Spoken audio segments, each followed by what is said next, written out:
2003년 대한민국 경제를 뒤흔든 충격적인 사건이 발생했습니다. 바로 신용카드 대란이었죠. 당시 300만 명이 넘는 사람들이 카드값을 갚지 못하는 상황에 내몰렸습니다. 거리 곳곳에서는 신용불량자가 되어 절망하는 사람들의 모습을 쉽게 볼 수 있었습니다.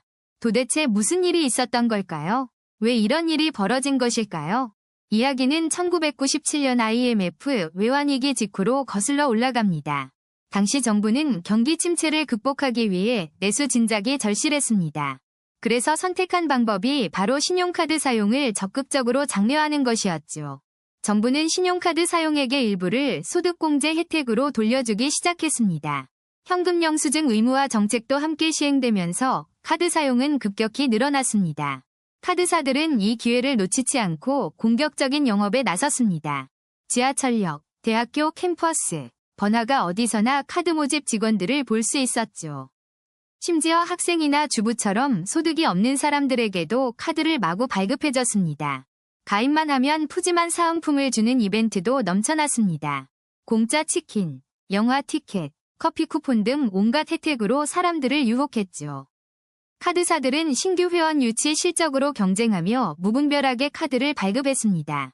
한 사람이 평균 4장에서 5장의 카드를 보유하는 것이 일반적이었습니다. 현금 서비스와 카드론 같은 대출 상품도 너무나 쉽게 이용할 수 있었습니다.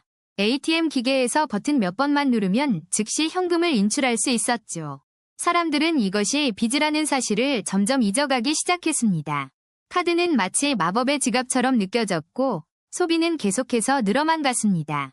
백화점과 쇼핑몰은 카드 할부 이벤트로 사람들의 지갑을 열게 만들었습니다. 무이자 할부라는 달콤한 말에 많은 사람들이 과소비의 늪에 빠져들었죠. 2002년 한일 월드컵의 열기 속에서 소비 심리는 더욱 뜨거워졌습니다. 거리 응원에 나가고 친구들과 술자리를 갖는 모든 순간에 카드가 사용됐습니다. 하지만 이런 호황은 오래가지 못했습니다. 위기의 신호가 나타나기 시작했죠. 2002년 말부터 카드 연체율이 급격하게 상승하기 시작했습니다. 사람들이 빌린 돈을 갚지 못하는 상황이 속출하면서 카드사들도 위기를 맞았습니다. LG카드를 비롯한 주요 카드사들의 부실이 언론에 보도되기 시작했습니다. 카드사들은 급하게 신규 발급을 중단하고 한도를 대폭 축소했습니다. 그동안 카드로 생활하던 사람들은 갑자기 현금이 필요한 상황에 놓였습니다. 하지만 이미 빚더미에 앉은 사람들에게 현금을 마련할 방법은 없었습니다. 결국 2003년 초 신용불량자 수가 폭발적으로 증가하며 대란이 시작됐습니다. 한순간에 수백만 명의 사람들이 금융시스템에서 배제되는 비극이 펼쳐졌죠. 이것이 바로 2003년 신용카드 대란의 시작이었습니다. 다음 이야기에서는 이 대란이 우리 사회에 어떤 충격을 가져왔는지 살펴보겠습니다. 2002년 말 카드사들의 영업 경쟁은 이미 위험 수위를 넘어서고 있었습니다. 신용도가 낮은 사람들에게까지 무분별하게 카드가 발급되기 시작했죠. 당시 카드사 직원들은 하루에 수십 장씩 카드를 발급해야 했습니다. 심지어 대학생이나 주부들도 소득 증빙 없이 카드를 받을 수 있었어요. 카드사들은 고객 한 명당 평균 4장 이상의 카드를 보유하게 만들었습니다. 이런 과열 경쟁 속에서 첫 번째 경고음이 울리기 시작했습니다. 2002년 하반기부터 연체율이 급격하게 상승하기 시작한 거죠. 그해 9월, 카드 연체율은 전년 대비 2배 가까이 증가했습니다. 하지만 카드사들은 여전히 공격적인 영업을 멈추지 않았어요. 오히려 더 많은 고객을 확보하기 위해 현금 서비스 한도를 늘렸습니다. 사람들은 한 카드의 빚을 다른 카드로 갚는 악순환에 빠져들었죠.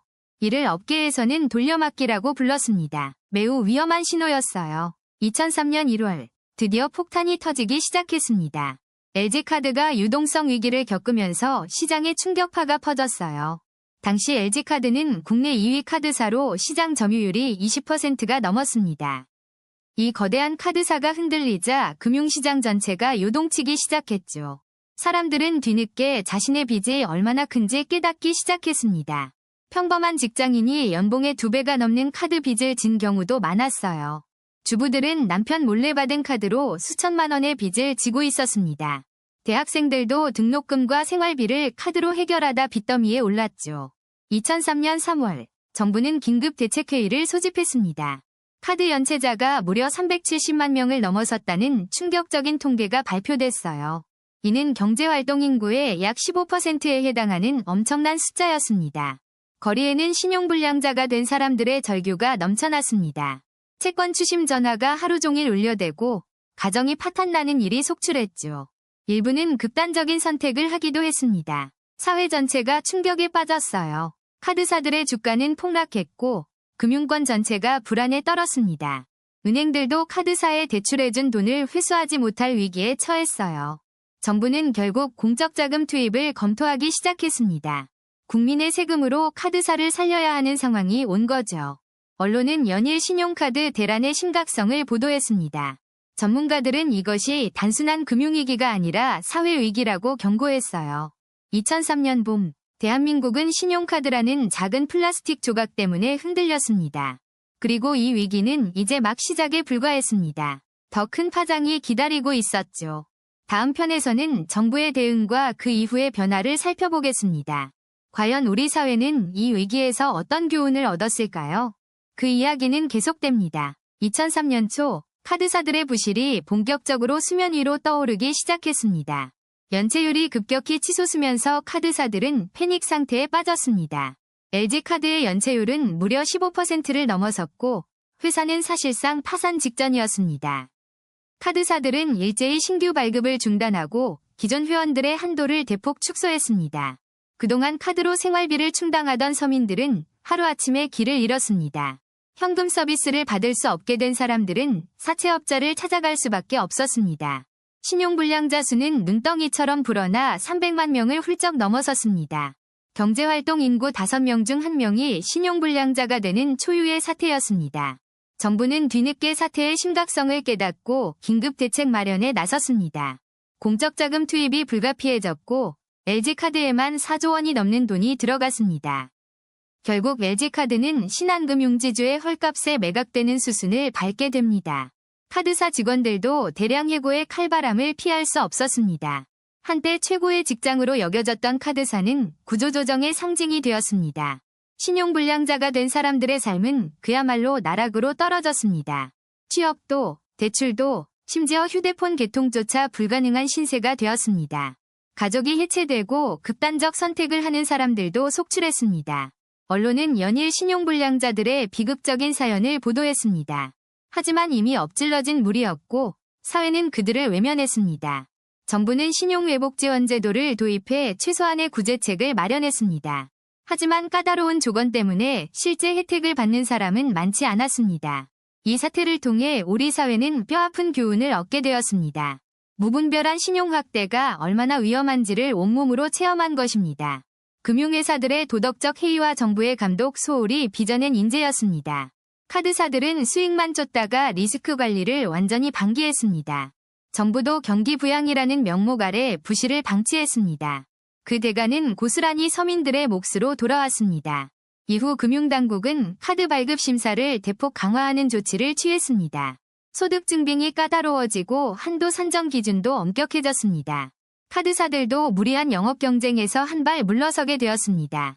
하지만 이미 무너진 신뢰를 회복하기에는 너무 늦은 조치였습니다. 2003년 신용카드 대란은 한국 금융사에 깊은 상처를 남겼습니다. 그리고 20년이 지난 지금 우리는 그 교훈을 제대로 기억하고 있을까요? 최근 다시 가계부채가 급증하고 있다는 경고음이 들려옵니다. 역사는 반복된다고 했습니다. 같은 실수를 되풀이하지 않기 위해서는 과거의 아픔을 잊지 않고 현명한 금융생활을 실천해야 할 것입니다. 신용카드 대란이 휩쓸고 간 2004년, 대한민국은 폐허 위에 서 있었습니다. 수백만 명의 신용불량자들은 하루아침에 경제활동의 기회를 잃었습니다. 은행 문턱조차 넘기 힘든 그들에게 남은 건 절망뿐이었습니다. 정부는 뒤늦게 신용회복지원제도를 마련하며 수습에 나섰습니다. 채무조정과 신용회복 프로그램이 속속 등장했지만 역부족이었습니다. 카드사들은 무분별한 영업을 중단하고 리스크 관리 시스템을 재정비했습니다. 여신심사 기준이 대폭 강화되면서 카드 발급은 까다로워졌습니다. 금융감독 당국도 카드사에 대한 감독을 한층 강화하기 시작했습니다. 이 사건은 우리 사회의 빚에 대한 경각심을 일깨워주는 계기가 되었습니다. 무분별한 소비문화에 대한 반성의 목소리가 곳곳에서 터져나왔습니다. 신용관리의 중요성이 사회 전반에 걸쳐 강조되기 시작했습니다. 하지만 상처는 쉽게 아물지 않았고 많은 가정이 무너졌습니다. 자영업자들은 매출 급감으로 폐업의 길을 걸어야 했습니다. 청년들은 취업난 속에서 더욱 깊은 좌절감을 맛보아야 했습니다. 이 대란은 단순한 금융위기가 아닌 사회 전체의 위기였습니다. 그로부터 20년이 지난 지금 우리는 무엇을 배웠을까요? 첫째, 금융회사의 무분별한 영업이 얼마나 위험한지 깨달았습니다. 단기 실적에 급급한 경영은 결국 모두를 파멸로 이끈다는 교훈입니다. 둘째, 정부의 적절한 규제와 감독이 얼마나 중요한지 알게 되었습니다. 시장에만 맡겨두면 탐욕이 이성을 압도한다는 사실을 확인했습니다. 셋째, 개인의 금융 문해력이 생존의 필수 조건임을 배웠습니다. 빚의 본질을 이해하지 못하면 언제든 나락으로 떨어질 수 있습니다. 넷째, 소비 문화에 대한 성찰이 필요하다는 것을 깨달았습니다. 과시적 소비와 무분별한 지출은 결국 자신을 파괴한다는 진리입니다. 하지만 안타깝게도 비슷한 패턴은 계속해서 반복되고 있습니다. 가상화폐 열풍, 영끌 투자, 비투 등 새로운 형태로 나타나고 있습니다. 청년들은 여전히 대출을 받아 주식과 코인에 올인하고 있습니다. 부동산 가격 폭등 속에서 영혼까지 끌어모아 집을 사려 합니다.